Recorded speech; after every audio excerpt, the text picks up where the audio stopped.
Salut à tout le monde, c'est Bertie le Kamit. Donc je reviens avec cette nouvelle vidéo pour parler du panafricanisme. Donc il n'y a pas que les putes camerounaises d'internet dans la vie. On peut de temps en temps passer à autre chose quand j'aime bien le faire. Dans mes vidéos avant, je le faisais bien sûr, donc concernant l'histoire de l'Afrique.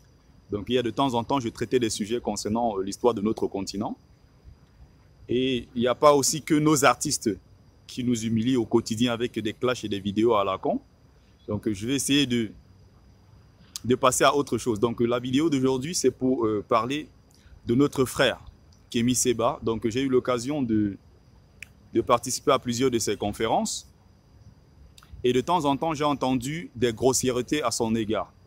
Des gens qui racontent des choses comme quoi Kémy Séba, il s'est dit panafricaniste. Pourtant, il a un passeport français en poche. Kémy Séba se dit panafricaniste, pourtant il n'a pas un passeport africain dans ses poches. Il se dit panafricaniste, pourtant il ne connaît pas la réalité du continent noir. Donc le but, c'est de déconstruire ce petit mensonge-là. Et surtout de dire à ces détracteurs-là que ils font preuve d'une cécité historique sans précédent. Des gens qui professent ce genre de mensonges, ce genre d'énormité sur ce mec, c'est des gens en fait qui n'ont pas compris l'histoire de leur continent. Ou alors ils n'ont pas lu quelques pages concernant l'histoire de leur continent. Et c'est pour ça qu'ils peuvent raconter des conneries pareilles. On peut être panafricaniste, vert, rouge, je ne sais pas, on peut être blanc, on peut être noir, on peut être tout ce que vous voulez. Mais le but principal, c'est d'orienter ces activités ou alors que l'Afrique soit le centre d'intérêt. C'est ça le plus important parce que le panafricanisme aujourd'hui a évolué et c'est plus comme il y a quelques années où il ne fallait que des Noirs dans ce combat. Donc, le père même du panafricanisme, je vais commencer par lui, donc Henry Sylvester Williams, c'est lui qui avait mis sur pied ce projet. Ou alors, c'est lui qui est à l'origine de ce courant panafricaniste. Henry Sylvester Williams, c'est le tout premier avocat noir au barreau de Londres et qui avait créé une association des Africains là-bas à cette époque. Il y avait avec lui beaucoup d'autres qui étaient bien sûr noirs, mais pas forcément des Africains. Ils étaient noirs bien sûr, comme lui déjà, Henry Sylvester Williams, il était du Trinidad et Tobago. Il y avait les George Patmore qui étaient bien sûr noirs, mais ce sont des descendants d'esclaves. Donc ce sont nos frères qui avaient été déportés, qui sont devenus aujourd'hui les fervents défenseurs de notre continent, ou alors de la libération de l'homme noir. George Patmore, il était du Trinidad et Tobago. Tout le monde sait que ce n'est pas un pays africain.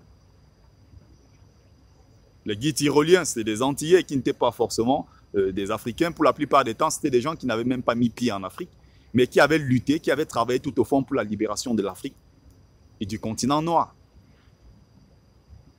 On va continuer, je vais continuer avec Dr Dubois, que tout le monde connaît, et surtout avec le célébrissime, l'ancêtre Marcus Garvey, qui avait créé l'UNIA, donc United Negro Improvement Association. Ça reste aujourd'hui la plus grande association noire de l'histoire de l'humanité qui regroupait plus de 6 millions de membres dans le monde. Marcus Garvey, c'était un Jamaïcain. Il n'était pas africain. Ou alors du moins, on va dire c'était des Africains nés en déportation. Du moins, il n'était pas africain, né et grandi dans le continent. Il n'avait pas un passeport africain. Mais pourtant, ce sont eux qui étaient des zélateurs infatigables du mouvement panafricain. Il y en avait tellement, comme ça, si je vais les citer, on va s'éterniser là-dessus. Il y en avait tellement. Il y avait Sylvain Benito, dont on ne parle pas assez. C'était un grand stratège militaire, un haïtien. C'est lui qui avait fourni le plan de guerre à Ménélique II, qui avait servi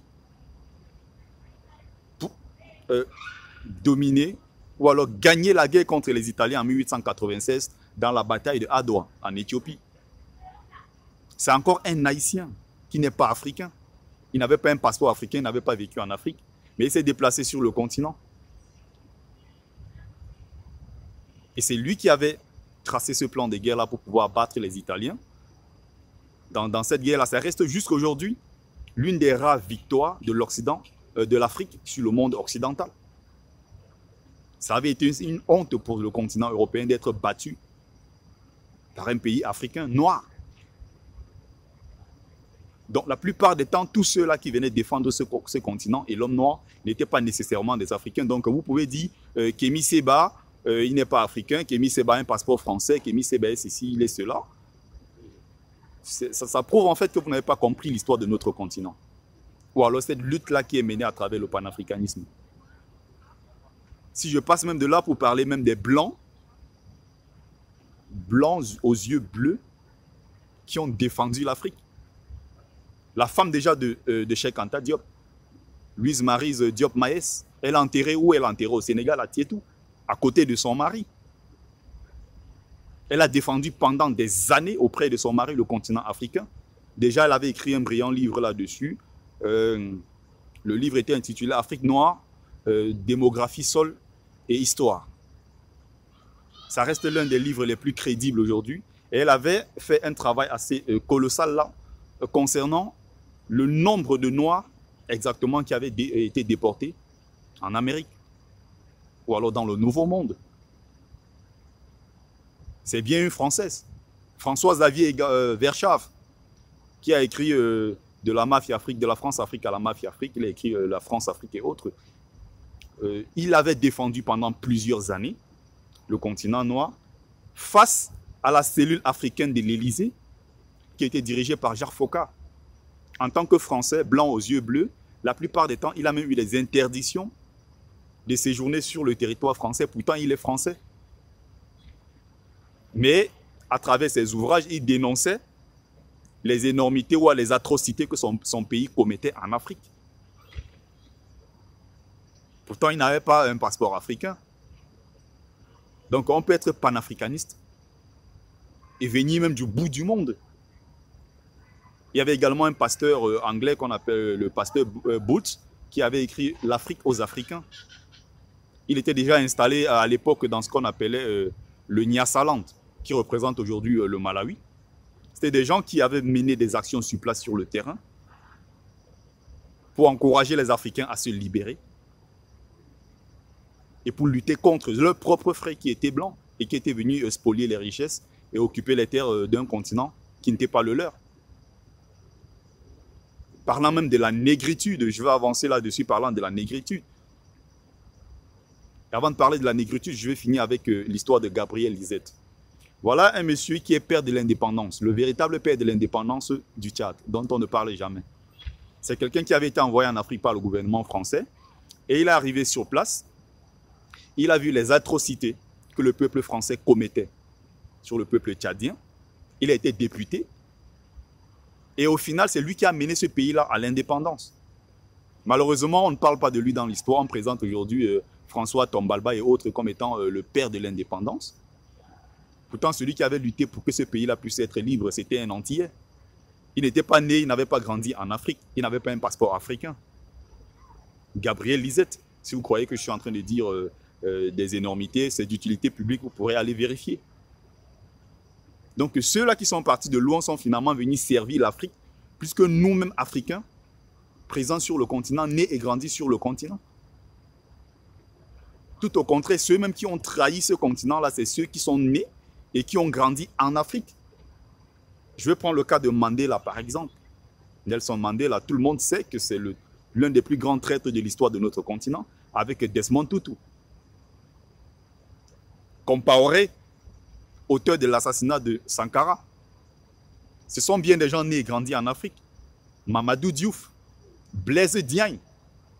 Ce sont des gens qui sont nés et qui ont grandi sur le continent africain, qui avaient les valeurs africaines, qui avaient les passeports africains, qui parlaient même les langues africaines, mais ce sont eux qui ont servi l'Afrique sur un plateau aux Européens. Pour ceux qui ont essayé de fouiller un peu quelques pages de l'histoire, ils connaissent que ces gens-là sont cités comme étant des traîtres, avec des preuves à l'appui. De ceux-là même jusqu'à Félix Houphouët-Boigny. Donc beaucoup vont dire que voilà, c'est un dieu et tout, mais il y a une autre face cachée de Félix Houphouët-Boigny qu'on ne parle pas souvent assez. Ce sont des gens nés et grandis en Afrique, mais qui avaient finalement trahi leur continent. Et ça encore, ça se reproduit encore aujourd'hui, on peut le vérifier un peu partout. Maintenant, je vais avancer, je veux parler de la spiritualité africaine. Donc, à savoir le vaudou, le komor, le bouiti, le mok. De toute façon, la véritable spiritualité traditionnelle africaine, donc le culte de nos ancêtres. Ceux qui le pratiquent même le plus aujourd'hui sont des gens qui ne vivent même pas en Afrique. Si vous vous rendez compte du nombre d'Antillais qui pratiquent le vaudou, des Haïtiens qui pratiquent le vaudou, des Américains, Noirs américains, des Brésiliens, des Jamaïcains qui pratiquent le vaudou, c'est un nombre incroyable, c'est un nombre incalculable. Pourtant, ils ne sont pas sur le continent africain, ce sont eux aujourd'hui qui sont en train de redonner certaines valeurs, une certaine splendeur à notre spiritualité. Ama Mazama, par exemple, Molefi qui était Assante de Afrocentricity, ce ne sont pas des gens forcément nés et grandis en Afrique, qui ont un passeport africain, mais ce sont eux qui ont coécrit Encyclopédie